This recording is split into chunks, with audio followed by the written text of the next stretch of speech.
Hi friends, आपका स्वागत है आपके अपने चैनल क्रिक डीएस स्टडी में। आज हम लोग 10th क्लास के अर्थव्यवस्था का चौथे चैप्टर का लघु प्रश्न करने वाले हैं, जिसका नाम है हमारी वित्तीय संस्थाएं। तो चलिए इसके लघु प्रश्न देखते हैं। पहला नंबर क्वेश्चन है कि वित्तीय संस्थान से आप क्या समझते हैं। वित्तीय संस्थान से आप क्या समझते हैं? तो बताएंगे हमारे देश की वे संस्थाएं जो आर्थिक विकास के लिए जरूरी हो और व्यवसाय की वित्तीय आवश्यकता की पूर्ति करती हो, रुपये पैसे की आवश्यकता की पूर्ति करती हो, उसे वित्तीय संस्थाएं कहते हैं। नहीं समझ में आया? फिर समझिए, हमारे देश की वे संस्थाएं जो आर्थिक विकास के लिए जरूरी हो और व्यवसाय की वित्तीय आवश्यकता की पूर्ति करती हो, वित्तीय संस्थाएं कहलाती है। समझ गए हम लोग? फिर समझिए एक बार, हमारे देश की वे संस्थाएं जो आर्थिक विकास के लिए जरूरी हो और व्यवसाय की वित्तीय आवश्यकता की पूर्ति करती हो, रुपया पैसे की आवश्यकता की पूर्ति करती हो, उसे वित्तीय संस्थाएं कहते हैं। पहला कंप्लीट हो गया हम लोग का। आइए दूसरा नंबर क्वेश्चन देखते हैं। दूसरा नंबर क्वेश्चन है कि राज्य के वित्तीय संस्थान को कितने भागों में बांटा गया है, संक्षिप्त वर्णन करें। राज्य के वित्तीय संस्थान को कितने भागों में बांटा गया है, संक्षिप्त वर्णन करें। तो राज्य के वित्तीय संस्थान को दो भागों में बांटा गया है, एक नंबर में संस्थागत, दूसरे नंबर में गैर संस्थागत। संस्थागत के अंतर्गत हमारा आता है सहकारी बैंक, भूमि विकास बैंक, व्यवसायिक बैंक, क्षेत्रीय ग्रामीण बैंक। संस्थागत के अंतर्गत हमारा आता है सहकारी बैंक, भूमि विकास बैंक, व्यवसायिक बैंक, क्षेत्रीय ग्रामीण बैंक। और गैर संस्थागत के अंतर्गत हमारा आता है सेठ, साहूकार, महाजन इत्यादि। नहीं समझे तो एक बार फिर से समझ लीजिए। क्वेश्चन था कि हमारी राज्य के वित्तीय संस्थान को कितने भागों में बांटा गया है, संक्षिप्त वर्णन करें। तो राज्य के वित्तीय संस्थान को दो भागों में बांटा गया है, एक नंबर में संस्थागत, दूसरा नंबर में गैर संस्थागत। एक नंबर संस्थागत, दूसरे नंबर में गैर संस्थागत। संस्थागत के अंतर्गत आता है सहकारी बैंक, भूमि विकास बैंक, व्यवसायिक बैंक और क्षेत्रीय ग्रामीण बैंक। और गैर संस्थागत के अंतर्गत आता है सेठ, साहूकार, महाजन इत्यादि। दूसरा भी कंप्लीट हो गया। आइए तीसरा नंबर क्वेश्चन देखते हैं। तीसरा नंबर क्वेश्चन, किसानों को साख अथवा ऋण की आवश्यकता क्यों होती है?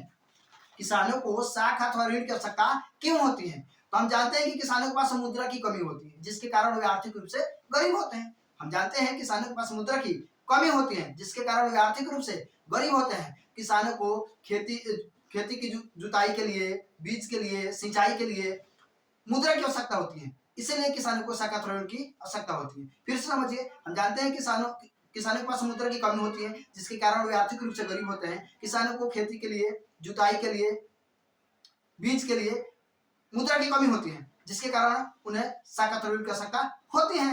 ये भी कंप्लीट हो गया। चौथा नंबर क्वेश्चन है कि व्यवसायिक में कितने प्रकार की जमा राशि को स्वीकार करते हैं? व्यवसायिक में कितने प्रकार की जमा राशि को स्वीकार करते हैं? तो व्यवसायिक में 4 प्रकार की जमा राशि को स्वीकार करता है। एक नंबर में अस्थायी जमा, दूसरा नंबर में चालू जमा, तीसरा नंबर में संचयी जमा और चौथा नंबर में आवर्ती जमा। व्यवसायिक बैंक 4 प्रकार की जमा राशि को स्वीकार करता है। एक नंबर में होता है अस्थायी जमा, दूसरे नंबर में चालू जमा, तीसरे नंबर में संचयी जमा, चौथा नंबर में आवर्ती जमा। कंप्लीट हो गया। पांचवा नंबर क्वेश्चन देखते हैं। पांचवा नंबर क्वेश्चन है कि सहकारिता से आप क्या समझते हैं? सहकारिता से आप क्या समझते हैं? तो सहकारिता एक ऐसा संगठन है जिसमें लोग सामान्य आर्थिक उद्देश्य की प्राप्ति के लिए एक दूसरे के साथ मिलजुल कर कार्य करते हैं। सहकारिता क्या है? सहकारिता एक ऐसा संगठन है जिसमें सामान्य आर्थिक जरूरतों को पूरा करने के लिए लोग अपनी इच्छा अनुसार मिलजुल कर कार्य करते हैं, उसे सहकारिता कहते हैं। उसे क्या कहते हैं? सहकारिता कहते हैं। सहकारिता एक ऐसा संगठन है जिसमें सामान्य आर्थिक उद्देश्य की प्राप्ति के लिए अपनी नॉर्मल जरूरत को पूरा करने के लिए लोग स्वेच्छा पूर्वक, मतलब अपनी इच्छा पूर्वक एक दूसरे के साथ मिलजुल कर कार्य करते हैं। सहकारिता एक ऐसा संगठन है जिसमें सामान्य आर्थिक उद्देश्य की प्राप्ति के लिए लोग स्वेच्छा पूर्वक एक दूसरे के साथ मिलजुल कर कार्य करते हैं। ये भी कंप्लीट हो गया। अगला क्वेश्चन है कि स्व सहायता समूह से आप क्या समझते हैं? स्व सहायता समूह, इंग्लिश में सेल्फ हेल्प ग्रुप। स्व सहायता समूह यह ग्रामीण क्षेत्र में 15 से 20 व्यक्तियों का समूह होता है, जो बैंक से लघु ऋण लेकर अपनी पारिवारिक जरूरतों को पूरा करते हैं और गांव के विकास में अपना योगदान देते हैं। स्व सहायता समूह क्या है? सेल्फ हेल्प ग्रुप क्या है? तो स्व सहायता समूह यह ग्रामीण क्षेत्र में 15 से 20 व्यक्ति का समूह होता है, जो बैंक से लघु ऋण लेकर अपनी पारिवारिक जरूरत को पूरा करते हैं और गांव के विकास में अपना योगदान देते हैं। ये भी कंप्लीट हो गया। आइए देखते हैं सातवां नंबर क्वेश्चन है कि भारत में सहकारिता की शुरुआत किस प्रकार हुई? संक्षिप्त वर्णन करें। भारत में सहकारिता की शुरुआत किस प्रकार हुई? तो भारत में सबसे पहले 1904 ईस्वी में सहकारिता साख समिति विधान पारित हुआ। भारत में सबसे पहले 1904 ईस्वी में सहकारिता साख समिति विधान पारित हुआ, जिसमें कोई भी 10 व्यक्ति मिलकर सहकारिता साख समिति का गठन कर सकता है। नहीं समझ में आते एक बार फिर समझिए। भारत में सहकारिता की शुरुआत किस प्रकार हुई? तो भारत में सन 1904 ईस्वी में सहकारिता साख समिति विधान पारित हुआ, जिसमें कोई भी 10 व्यक्ति मिलकर सहकारिता साख समिति का गठन कर सकता है। ये कंप्लीट हो गया हम लोग का। आइए लास्टिंग क्वेश्चन देखते हैं कि सूक्ष्म वित्त योजना को परिभाषित करें।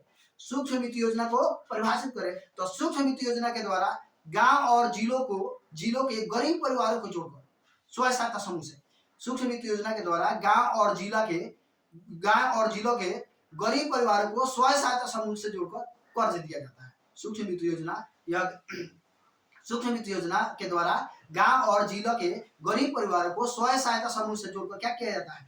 कर्ज दिया जाता है। तो हमको पूरा विश्वास है कि हम लोग का चौथा चैप्टर का पूरा लघु प्रश्न हम लोग को समझ में आया होगा।